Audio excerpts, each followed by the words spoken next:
sections. So we've looked at a lot of different sections, and we have approximately per section about 80 HRP neurons, about 120 ghrelin responsive neurons, and about 100, say, FOS-positive neurons. And then when we looked at co-localization, we were a wee bit surprised to discover that only 20% approximately of the cells activated by the food cue that express this FOS could be identified as these orexigenic AGRP neurons in this region. And vice versa, of the AGRP cells, not many of them were activated by the food cue. When we looked at the ghrelin receptor, this is interesting because this information comparing FOS and ghrelin tells us whether the same cells are activated by the food cue as by ghrelin, so by an external and an intrinsic orexigenic stimulus. And again, a little bit to our surprise, the numbers were not higher, but we still saw something like 30 to 40% of the cells were co-expressing cue-induced FOS and the ghrelin receptor. This is just confirming essentially some old data where we know that most of the AGRP cells in this region express the ghrelin receptor, and of the ghrelin receptor cells expressing AGRP, yeah, it's slightly over half. So if it's not AGRP, what else could it be? And so this is just the statistics again for AGRP. I've just shown you about 20% are AGRP cells. We looked at another obvious candidate group in this area, the pro-opiomelanocortin cells. These are actually, conversely, an anorexigenic cell group in this area, and we found about 40% of those cells are ghrelin responsive. And finally, we did a triple RNA scope for FOS, tyrosine hydroxylase that signals the dopamine cells in this area, and the ghrelin receptor, and we found that only about 12% of the cells activated by the food cue were this tyrosine hydroxylase population, and most of these were ghrelin responsive. So around something like a third then of the cue-activated cells appeared to be ghrelin responsive. So conclusions then, I think I would like to have shown you more data, but we certainly have plenty data backing this statement that ghrelin is both a hunger and an appetite hormone, and therefore intrinsic signals such as ghrelin and external sensory food cues drive food intake and food-motivated behaviours. The arcuate is targeted by converging orexigenic signals, so about a third of the cue-activated neurons are ghrelin responsive, and vice versa. The cue-activated arcuate cells are heterogeneous. They include both orexigenic cells, anorexigenic cells, and some dopaminergic cells, but we still don't know almost what a half of the cells are that are activated by the cue. And finally, external sensory food cues trigger ghrelin release, perhaps gaining its status as the aperitif hormone or perhaps an appetizer hormone. Appetite and hunger may not be so different. After all, if you think of these rats in that cage going crazy trying to get the hidden food, what are they doing there? Is this behavior because they're hungry? Or is it because they have an appetite for peanut butter? Very hard to distinguish between them. And of course, the fact that we have some convergence of signaling suggests that appetite and hunger may not be so different. And we've provided a biological basis that food cues make you hungry, releasing ghrelin and engaging so-called hunger pathways. So coming back to my original slide, I think the fact that the arcuate nucleus is targeted by food cues means that we could also place an arrow from perhaps more reward areas back to at least the arcuate nucleus in the hypothalamus. So on that note, I just thank my lab, my collaborators. For this study, especially Fiona Perez San Pedro is the driving force of this project, and Iris Stoltenberg, a PhD student in the lab. Thank you.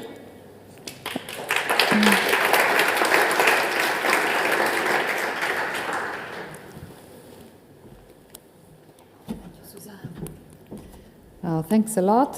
That was really a good appetizer for the day, and I myself have a lot of questions already, but we will leave them for the end of the session. Now use the app, send your questions, and it would be really good if you could also put in brackets who you want, an answer from, so that I can. That will be easier for me to then ask each speaker. Then we go on without further ado, and the next speaker is Aniko Korosi, Associate Professor at the University of Amsterdam, and she will talk about the entrée, the long-term effects of micro and micronutrients on cognition and stress resistance. Thank you.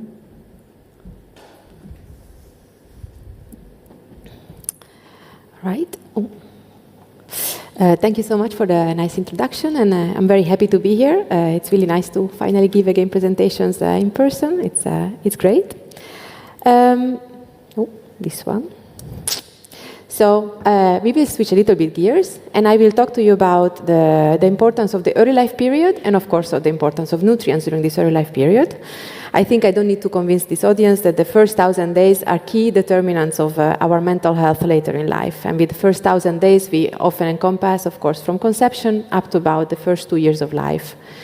And indeed, when adversities occur during this sensitive developmental period, then this has negative consequences for the vulnerability to develop psychopathologies later in life, such as cognitive deficits, depression, but also many other psychiatric disorders. So when we look into the epidemiological literature about what leads to these negative consequences, what is striking is that, of course, the adversities can take many, many different forms, often more psychological, for example, like neglect, but also physical, like maltreatment, but also in the form of malnutrition, for example. And when we look at the phenotypes that are being found later in life in these individuals that are exposed to these adversities, they are remarkably similar. In addition, it's nice to realize, or it's important to remark, that these psychopathologies are really often comorbid with metabolic disorders, and that indeed these early life adversities also lead to these metabolic disorders themselves. So there is a lot of interaction and intersection that it's definitely worthwhile to explore further. So in the lab, we really try to understand what are then the key elements on this early life environment, which can be so diverse, determining these phenotypes, which are then quite similar with each other, and which are the main neurobiological substrates, and how do these different elements interact. So some years ago, we started to think about the different interactions and the different components, and we decided to focus on the interaction between stress and nutrition, and how these early life components, the early life stress with early life nutrition together might interact with each other and lead to alterations in brain plasticity, and thereby also in the phenotypes, in the behavior, in the cognitive functioning, but also, for example, in anxiety-like behaviors. And how will these two interact? Also, of course, with in mind the idea of finding some targets that are actually possible to implement also in actual human populations. So what we use in the lab is a mouse model of early life adversity, which is of limited nesting and bedding material. It consists of exposure for the first postnatal week, so it's only 1 week of exposure to an impoverished environment. So the mother is consistently present, but she simply has like a more erratic way of taking care of her pups because she doesn't have all the facilities that the other mom has. She has less bedding material and no nesting material. And we know that this leads to altered plasticity. This has been shown by us and by many, many other labs that use actually this same model. And it leads also to cognitive deficits and changes in anxiety-like behaviors. So starting from this, we've posed the question, are nutrients then involved? Can nutrients be involved? And if so, then how? And can we use this as a possible tool or target for interventions? So why nutrients? And of course, what attracts me a lot about nutrients is that, of course, they're building blocks of all our membranes and all our cells, but they're also very important signaling molecules. And this is the aspect that I actually would like to tackle with you today. So it's important to realize that, of course, I'm going to talk about a really hardcore preclinical model, but there has been a really increasing interest in nutritional psychiatry and how we can use nutrition to modulate actually mental health. And what we realize more and more is that while this is really attractive and it's really promising as well, and most of the studies are so far associative, and we still need a lot of information on the causality between them and the underlying mechanism. So to be able to really take all the opportunities from these kind of strategies, we need to learn a lot more about it. ECMP has also put a lot of attention to this. Indeed, we have also the ECMP Nutrition Network, which is a really specialized network focusing specifically on these questions. So the questions that I will be specifically tackling is, okay, does early life stress alter nutrient levels in the brain?